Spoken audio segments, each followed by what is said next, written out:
සුබ දවසක් කියලා පිළිගන්නවා සියලු දෙනාම කිසිඳු ටෙක් ෂෝ YouTube channel එකට.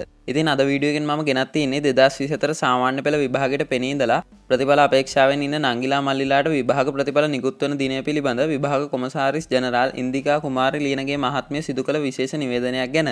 ඉතින් වීඩියෝ එකට යන්න කලින් මතක් කරනවා තාමත් ඔයා කිසිඳු ටෙක් ෂෝ YouTube channel එක subscribe කරලා අපි සමග එකතු වෙලා නැත්නම් පහළ තියෙන subscribe button එක එකපාරක් click කරලා ඊට එහා පැත්තේ තියෙන bell icon එකත් all දාලා අපි සමග එකතු වෙන්න කියලා.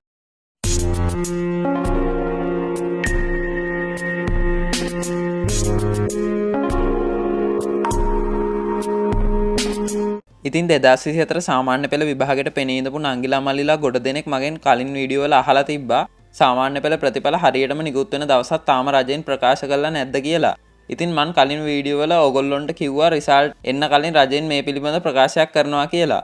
ඉතින් මම මේ පිළිබඳව හොයලා බලද්දී ලංකාවේ ප්‍රධාන අධ්‍යාපනික නිවුස් බෙදා හරින වෙබ් අඩවි කිහිපයක මේ පිළිබඳව සටහන් කරලා තියෙනවා මට බලා ගන්න පුළුවන් වුණා.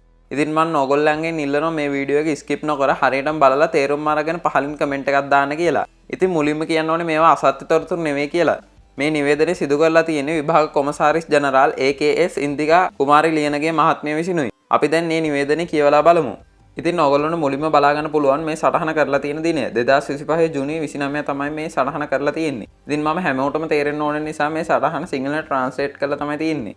2024 අපොස සාමාන්‍ය පෙළ විභාගයේ ප්‍රතිඵල ජූලි මාස 3 වන සතියේ නිකුත් කිරීමට අපේක්ෂා කරන බව විභාග කොමසාරිස් ජෙනරාල් AKS ඉන්දිකා කුමාරි ලියනගේ මහත්මිය පැවසුවාය.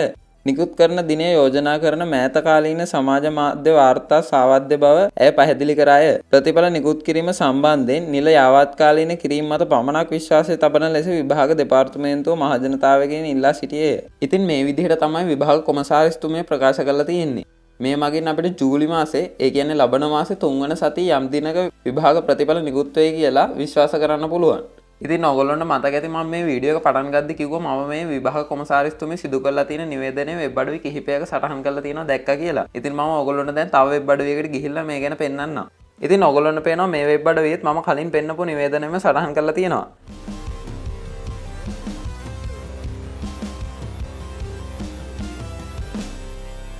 ඉතින් මම අද ගෙනාපු වීඩියෝ එක මේ විදිහට අවසන් වෙනවා. මේ පිළිබඳව ඉදිරියේදී තොරතුරු දැනගන්න ඕන නම් අපිව subscribe කරලා වීඩියෝ එකටත් like එකක් දාලා අපි සමග එකතු වෙන්න.